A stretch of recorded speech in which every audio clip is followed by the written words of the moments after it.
O Ministério dos Transportes prepara uma medida para acabar com a obrigatoriedade da autoescola para a emissão da Carteira Nacional de Habilitação. O objetivo é reduzir o custo e também as exigências para a emissão da CNH. A proposta está sob análise da Casa Civil. E a gente conversa agora ao vivo com o Adroaldo Catão, ele que é secretário nacional de Trânsito do Ministério dos Transportes. Quero muito agradecer, viu, secretário, sua presença aqui nesse momento para explicar mais, né, sobre essa medida agora, quais os principais objetivos, mas antes de mais nada, obrigado por ter aceito o nosso convite para estar aqui nesse sábado.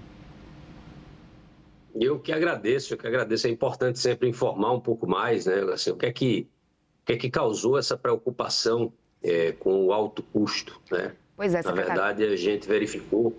Desculpa, pode fazer a pergunta. Eu quero entender primeiro do ponto de vista, para tentar explicar, né, para quem está nos acompanhando, os argumentos, né, qual foi o diagnóstico técnico que foi considerado nesse momento e também o diagnóstico social que estão embasando agora, que estão motivando agora essa proposta. Olha, você falou bem, eu já estava me adiantando, né, a sua pergunta. Qual é o diagnóstico, né? Nós temos hoje, essa é uma realidade, nós temos hoje cerca de 20 milhões de pessoas que já dirigem ou pilotam sem carteira de habilitação. Esse dado, ele é um dado muito relevante.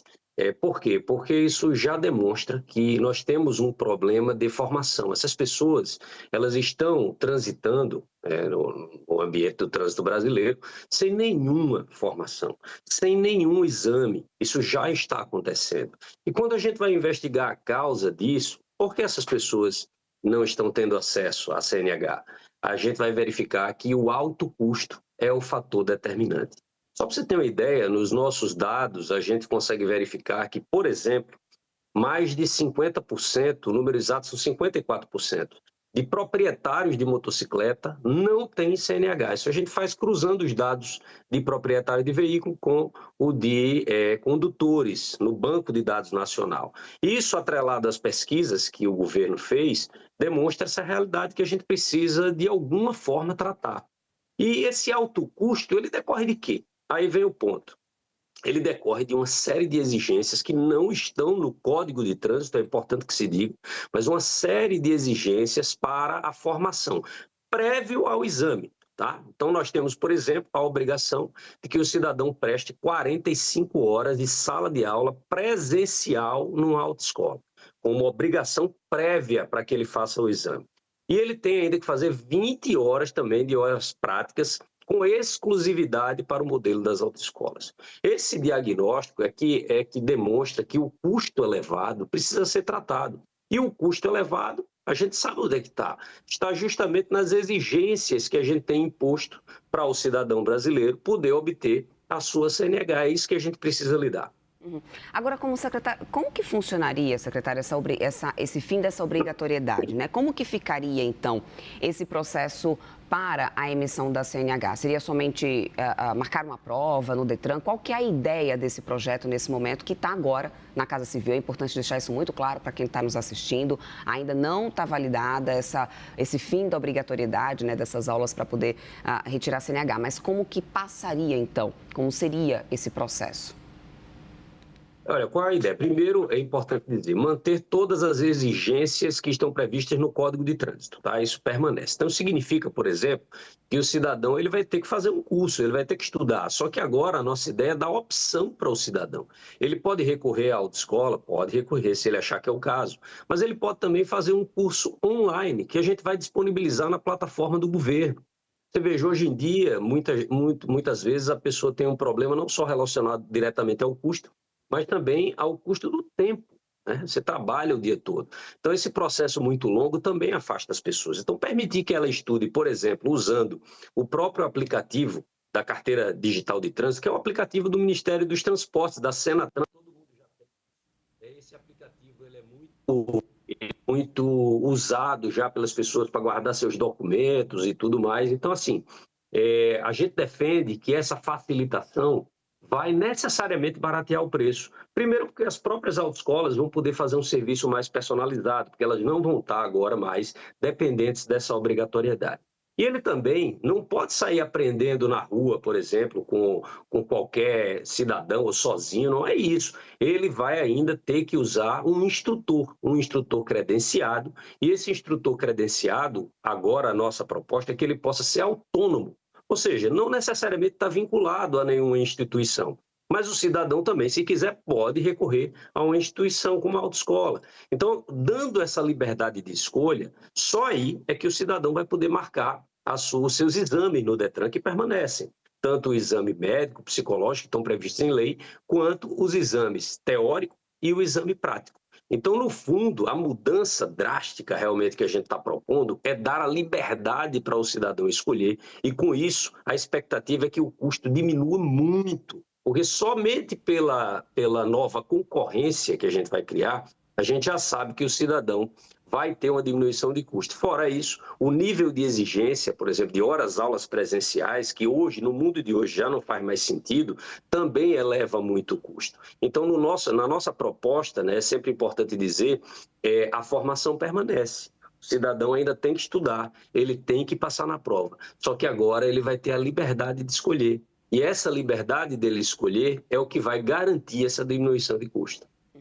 Agora, existe uma resistência muito grande, né? O projeto tem enfrentado críticas duras das autoescolas e também de entidades que são representantes que ponderam o aumento nos acidentes de trânsito. Esse risco, secretário, ele realmente existe? Quais medidas, né, de compensação ou talvez mecanismos nesse momento de avaliação estão sendo considerados para poder tentar evitar esse aumento no índice de acidentes? Olha, primeiro ponto, tá? Críticas existem, mas ainda são críticas muito abstratas, tá? Tem que tratar diretamente e especificamente do que a gente está falando. Essas pessoas que estão criticando, por exemplo, elas defendem, então, que permaneça 45 horas de aula presencial, algo que não existe em vários países, veja só, países altamente desenvolvidos. Eu vou dar só um exemplo, que é um exemplo que é muito caro ao sistema de trânsito, que é o exemplo da Suécia. Por exemplo, a Suécia não exige 45 horas, nem aula prática obrigatória para você tirar a sua CNH. E a Suécia é a terra do Visão Zero. Quem é do trânsito conhece. São as melhores políticas que, inclusive, a gente adota aqui no Brasil. Então, esse é um primeiro ponto. O segundo ponto, países próximos à renda média do Brasil, que também não adotam esse tipo de política. E você vai se perguntar, por exemplo, esses países matam mais ou menos que o Brasil no trânsito? Eles estão mais ou menos na mesma faixa. Então, a gente já tem um estudo, inclusive, no Ministério dos Transportes, que demonstra que essa política ela não tem impacto na redução da mortalidade no trânsito. Pelo contrário, e aí vem o meu ponto, ela, na verdade, pode estar fomentando a informalidade e, portanto, levando a mais perigo no trânsito. Então, a proposta, ela tende, na verdade, a melhorar a segurança no trânsito, porque ela vai colocar dentro do sistema pessoas que hoje estão fora, estão sem formação nenhuma, não tiveram acesso a nenhum conteúdo, porque é tão caro. Olha, e a gente está falando caro, a gente está falando de quanto? Né? A gente está falando de cerca de R$3.000, em alguns casos 4 ou até R$5.000 para tirar a carteira A e B. Esse é um valor, como a gente sabe muito bem pela renda média do brasileiro, é um valor proibitivo. É um valor que expulsa as famílias, expulsa as pessoas do sistema de trânsito. Então, a gente tem que lidar com isso de alguma maneira. Não dá para dizer simplesmente que o sistema do Brasil é maravilhoso e perfeito, quando ele não está sendo espelhado no mundo todo, pelo contrário. E a gente está falando de países desenvolvidos e de países com renda média parecida com o Brasil. Então, eu acho que essa discussão, claro, ela tem que sempre estar aberta, né? A gente está começando o processo agora, isso é muito importante. Esse é um tipo de processo que formalmente precisa ouvir a sociedade, a gente vai abrir consulta pública, nós temos uma reunião com os Detrans ainda na semana que vem, estamos discutindo com a sociedade, é natural também que as autoescolas possam se assustar, achar que vão perder mercado, eu acho que isso não vai acontecer, na verdade elas também sofrem com amarras burocráticas que estão previstas na resolução CONTRAN e que a gente pretende alterar,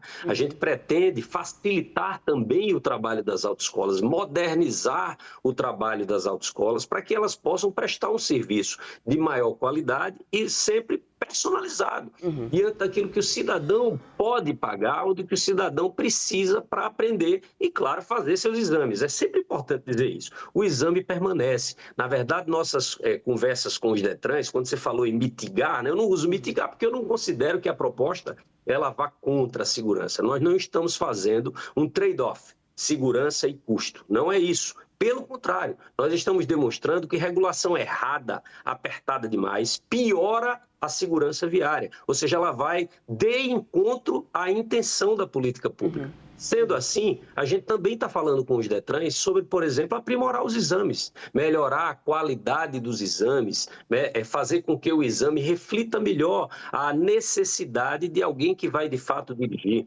Exames que continuarão sendo exigidos, inclusive, né, secretário? Muito obrigada pelo seu tempo aqui conosco. Conversamos ao vivo com Adroaldo Catão, ele que é secretário nacional de Trânsito do Ministério dos Transportes. Muito obrigada pela entrevista. Um bom final de semana para o senhor. Eu que agradeço. Estamos sempre à disposição.